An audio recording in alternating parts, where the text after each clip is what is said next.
gallon of gas. What is that?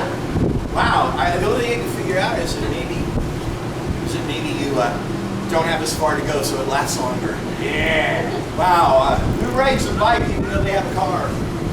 Skateboard, bus. Who's the youngest person in the room that's not a baby?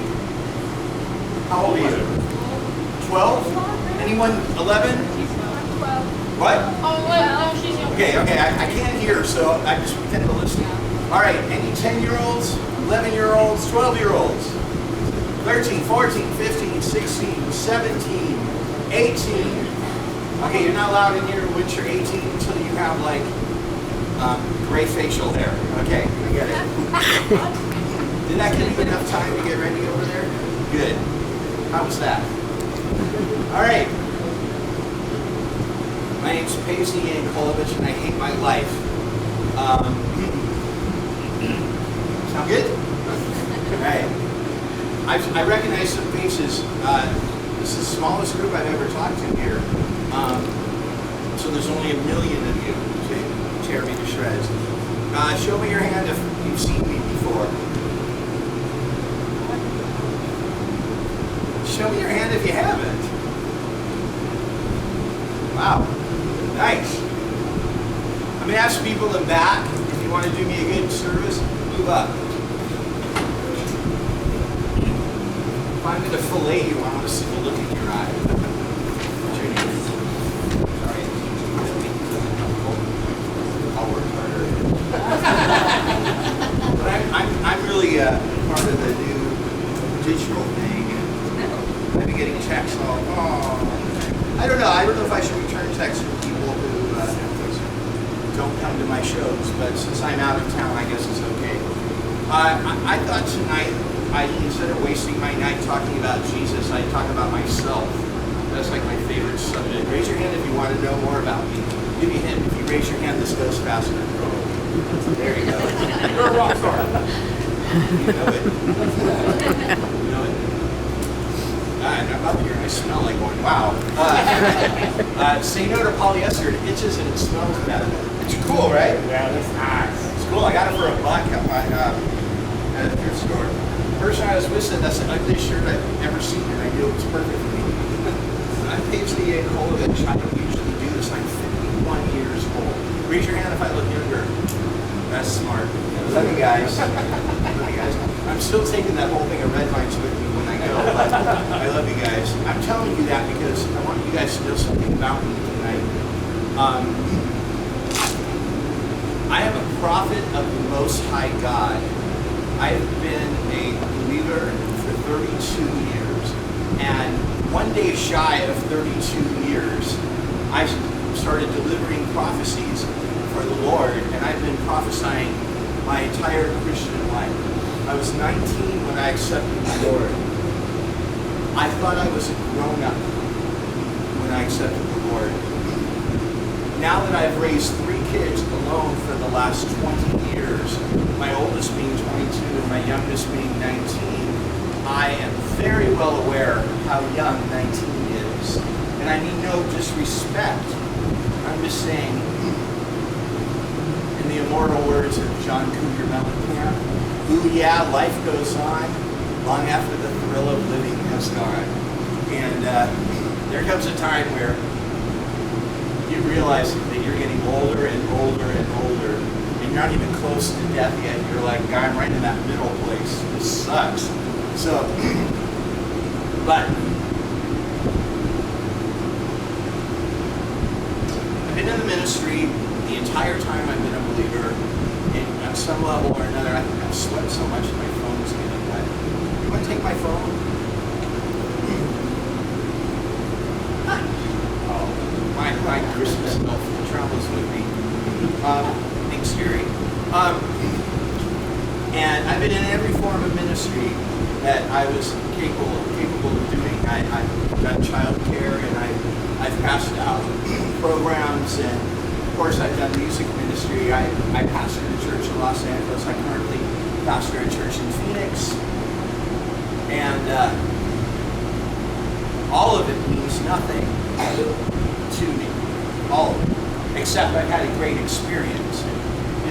it's like what I had for dinner last night. I'm sure it was fantastic, but it doesn't define who I am today, nor do I remember what I had. But I know I liked it, because I wouldn't have eaten it if I didn't like it. And that's been my experience in ministry with the Lord. I have the best job on the planet, but my boss is better than my job, and my relationship with the Lord has been, well, it's been spectacular and enviable to everybody I know. I'm convinced I have the best relationship with Jesus possible. I'm convinced that I'm his favorite. I'm also convinced through that you're his favorite too. And I've learned from how wonderful and amazing he's been with me, how he feels about everyone. So I fortunately had a ministry of letting people know how important they are to God. I mentioned that prophetic ministry. Prophecy is when I speak for God to people or persons.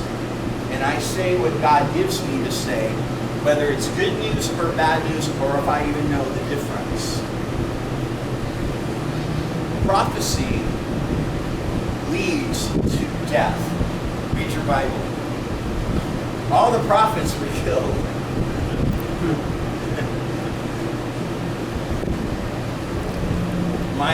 My favorite character in the Bible, my favorite person in the Bible, is John the Baptist. That went well. He didn't even live to 33. At 30, he got his head cut off for opening his big mouth. Historically speaking, prophets fail. I come up to you and I say, hey, God's put it on my heart to tell you, and I tell you something, and you look at me like I'm a freak, and I'm a disease, and I'm wrong, and maybe you laugh in my face. Then you don't listen to God, and something horrible happens, and I get the last laugh at your expense. Only I don't think it's funny. See, God loves you so much that he speaks to you through people. And you reject it, and something terrible happens. I love to be right, but I knew I was right when I walked up to you in the first place. I didn't need you to tell me I was right. I knew I was right, because I hear the voice of God in my life as clear as I hear anything. So for the last 32 years of my life, I have had a ministry of rejection that I have spent 32 years. Anyone in the room 32 by any chance? Close to 32? How old are you? You're 32. I've spent his whole life having people reject the word of the Lord coming out of my mouth. The percentage of people who've actually listened to me is so small that I can't even figure out how many fingers on one hand it would come to. Fortunately, some of the things weren't fatal. So people could see they rejected the word of the Lord from me, and then see the catastrophe that came. Then they'd come running to me and apologize and pray, ask me to pray for them, and now what do I do? I say, I don't know, I'm not the voice of God in your life. He sent me that day. That doesn't mean I'm just your magic 8-ball. Nah, I'll tell them. So I can always hear God on behalf of other people 24/7. You guys can call me any day of the week, any night, middle of the night. I have a word in season and out of season for you, and I'm right. I am right. That's just the truth. I'm right. 32 years of that. I hate going to this. I'm glad I got to do the music part, because at least that part's like fun, and I get to burn off a little steam. But this part, it's like, I'm saying stuff I already know. I'm not going to learn anything here tonight. I'm not going to learn a thing. How's that for stubborn? But let me tell you this. I raised 3 kids alone to adulthood, all by my lonesome. That is 22 years of nobody listens to me. 22 years of nobody listens to me. That's the natural order. So then something happens, and they go, wow, Dad, you knew that was going to happen. You said it was going to happen, but I didn't listen. you hear God, Dad, I love you. I will listen to you from now on until the next thing. And they don't listen. You should do it this way. Oh, you're so interesting, Dad. I'll do it my way. But I am a prophet of the Most High God. I'm not just an annoying dad. I'm right. And I'm always right. I'm always right. I mean, in 32 years, thousands of prophecies. I've only been wrong like 3 times. And not in the beginning, by the way. 3 times, and it's been in the last 20 years. And it's had to do with things that had to do with me personally that I couldn't possibly see clear about. But I was 99% right in my wrongness. I have family that says when he dies, we're going to put on his tombstone, he was right. I get judged all the time for having this need to be right all the time. No, I don't have the need to be right all the time. I am right all the time. So I had 3 kids, 2 girls and a boy. And tonight I'd like to talk to you about my son. My son's name is Frisco. And absolutely the most beautiful boy. I'm sorry, boys, but none of you could hold a candle to my gorgeous, handsome, brilliant, amazing son.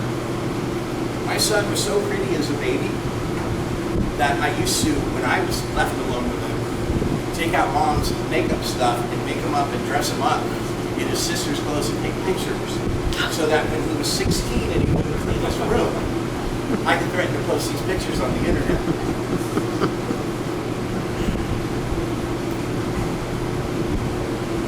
I learned words because of my son. One word I learned was contrary. I have an amazing command of the English language. My dad drilled vocabulary words in our heads as kids, and I've excelled in writing, and it literally paid for my college to write grants. But I've never really used the word contrary in a sentence. And yet, as early as I can remember, my son would say no to everything. You want candy? No. You want to open your Christmas present? No. And you're just contrary, even if you wanted to. He'd open up his Christmas presents, and you'd see that he loved them, and he'd say, I hate these. Just so you know, I hate these. Contrary from birth. Contrary from birth. Every single person has an evil bent of some sort. Every single one of us has a really bad trait that we have from the day we are conceived. It's our flesh. And it comes out through genetics, it comes out through our environment, and it just comes out. The sin of our parents passed down to us, and we pass it on to our kids. Every kid's got something. My kid was contrary. It got to the point that it was easier to say things like, today we're not going to clean our rooms. So we would clean his room. It literally got to that point. And so as he matured, as he got to the ages of the kids in his room, it got a little bit more dangerous. Because now we're looking at, is he going to smoke? Is he going to drink? Is he going to experiment with drugs? Is he going to, start being sexually active before he's married? What is he turning into? What kind of person is he turning into? And he was turning into the kind of person that was contrary to everything. Contrary to everything. And as he grew to be a man, this proved to be his biggest weakness.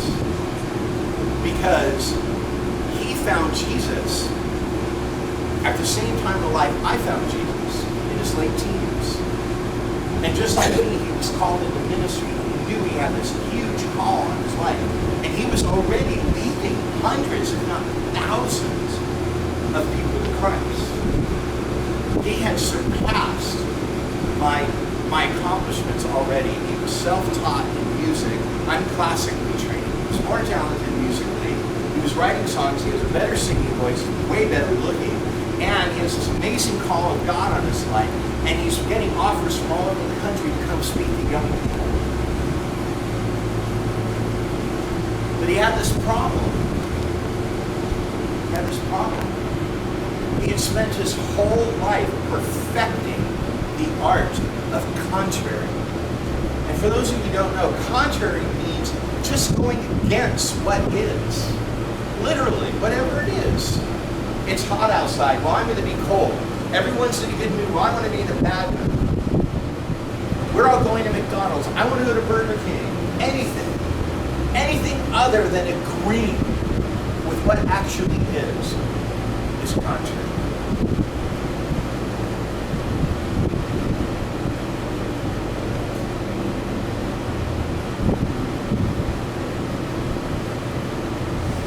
A new breed of destruction has entered into Christianity.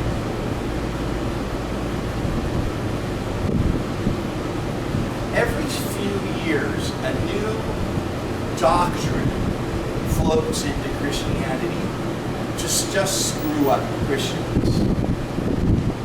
Like there is no hell, or angels doctrines. And there's a new one now about gender. That men are supposed to be not leaders, not humble, not gentle, not meek, that they're supposed to be warriors.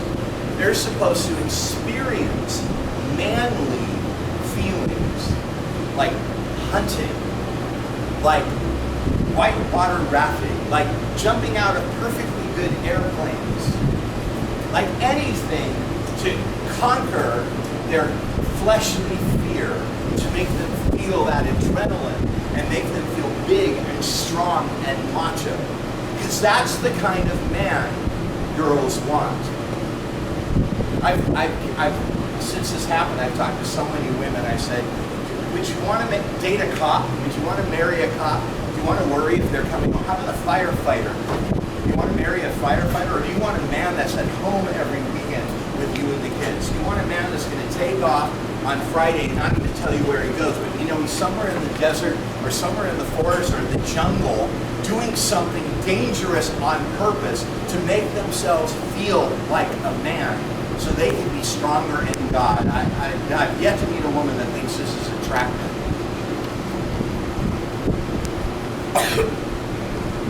This is a very popular movement. There's a book called Wild at Heart that all the young men are reading. And it literally says, if you do not do these things, you might turn out gay. Literally says this. This is one of the most widely read books in American Christianity right now. Written by a total hack, whose name I'm not even going to mention.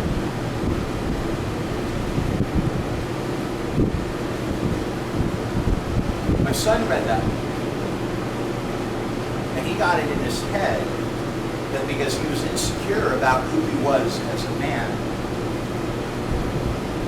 that he needed to broaden his horizons. So he started hunting, and he started camping without any gear. And he would spend weekends learning how to survive in the desert, in the snow, in the forest, in the wilderness, without any previous experience. And of course, anything that was dangerous that moved, he would ride. Or he would get on. Anything, any kind of thing that would set off that adrenaline. Anything that would set off that adrenaline, he would participate. He was in college in Montana, and he came out for a Christmas break this last Christmas. And he said, I brought a book I want you to read, Dad. And he showed me this book. And he said, I finally understand what's wrong with me. What's wrong with me is I was never encouraged to put myself in danger. I was never encouraged to put myself in danger. that my parents were very protective and very strict, and you wouldn't allow me to have a paint gun, because we got one, and when we tried to use it, he hurt himself. We got rid of the paint gun, and you wouldn't take me hunting. You didn't want me to bungee jump when I wanted to. You wouldn't let me have a gun in the house when I turned 18. And I'm deficient. So I need to do dangerous things to build up that part of me that will be a man of God. And I said, son, I'm sorry I'm a sissy. However, this is deception. This isn't the truth. I can walk you through the Bible and show you that it's not true. You are a man of God now, and your body doesn't belong to you anymore. So your days of thrill seeking have to come to an end, because you are called to minister. And I explained to him that when Jesus was in the desert, and when Satan tempted him, it was with this very thing. Jump off a tall building, because the Bible says angels will catch you. And Satan says, you don't tempt God. And I explained to him what tempting God means. Tempting God means, I know God's not going to let me die because I'm such an important minister, so I can jump out of an airplane for kicks. That's tempting God. Now, if there's people in here who jump out of perfectly good airplanes, I want you to know, God bless you, it's anti-Christian to put yourself at any unnecessary risk. And if your only argument at that is, well, I can get hit by a bus anytime. Great, you are now a New Ager. You are now a metaphysician. You're no longer even espousing Christianity. This is the most valuable thing I have.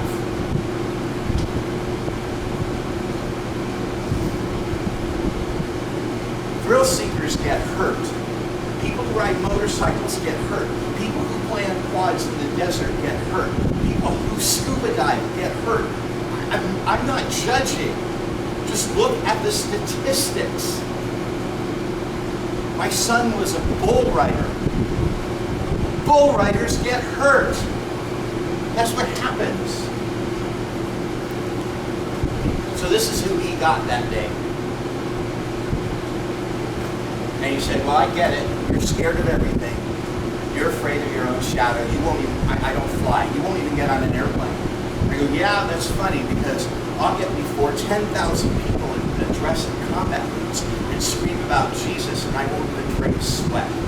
I'm the most fearless man of God I've ever met. I am fearless in the things of God. Fearless. And if I have fear, I don't care. I simply don't care. I will do that which God has called me to do, and that's that. But I will not put my body in jeopardy and destroy this when God can still use this. So as long as I live and breathe, I will eat well, I will exercise, and I will ask permission before I do anything. God, you want me to get in this car today? Is it okay for me to go driving today? I belong to you, and you know what's out there. I gave my body as a reasonable sacrifice to the Lord as I was requested to. Therefore, I do not put myself at risk. Yep, you're in danger in your home, you're in danger when you leave your home, and we're all going to die. That doesn't mean that when we die, it's our time. It just means that's when we die. And most people die long before they ever had to, because of some kind of risk they put themselves in. Because they don't think what they have to be on earth for is that important. I'm convinced otherwise. I think I am incredibly important. And not just to my kids. It's never been about that. I'm incredibly important to God's work on planet Earth. And I'm not going to get myself killed. I sat with my son and I delivered a prophecy to him. And I said, the next time your friends invite you to go to the desert, to go riding, say no. Just one time. Just one time. Say no. And pray about it. Sacrifice one trip to the desert. One trip. And see what God does in your life. And he looked at me and he said, in all due respect, we just don't look at life the same way. And I feel that if I get invited to go riding out in the desert with my friends, I would be being disobedient if I stayed home because of your fear. And I said to him, son, the next time you go riding out in the desert with your friends, someone is going to die. That's what God said. 2 days later, my son went riding in the desert with his friends. At 4 o'clock in the afternoon, my son sent me a text message of a picture of him on the dirt bike he was riding. 2 hours later, he was killed. 2 hours later, he was killed. He was hit by someone in the quad, and he died an agonizing death out in the middle of the desert. His friends tried to save him, but they couldn't save him, and my son was gone. I'm right. I'm always right. I've always been right. And I was right. I was right. Right doesn't always feel very good. Went to the hospital. They finally let me see him. And I stood over my son's dead body.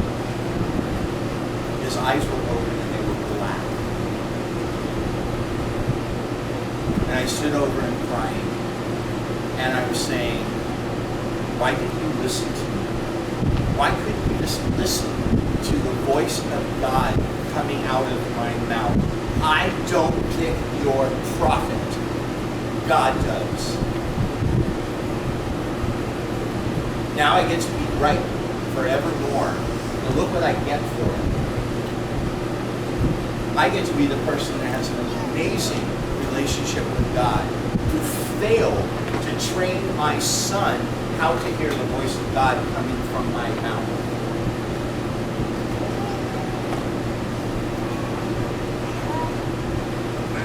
I failed at my most important task as a parent, and that was to keep my kid, for my kid to outlive me.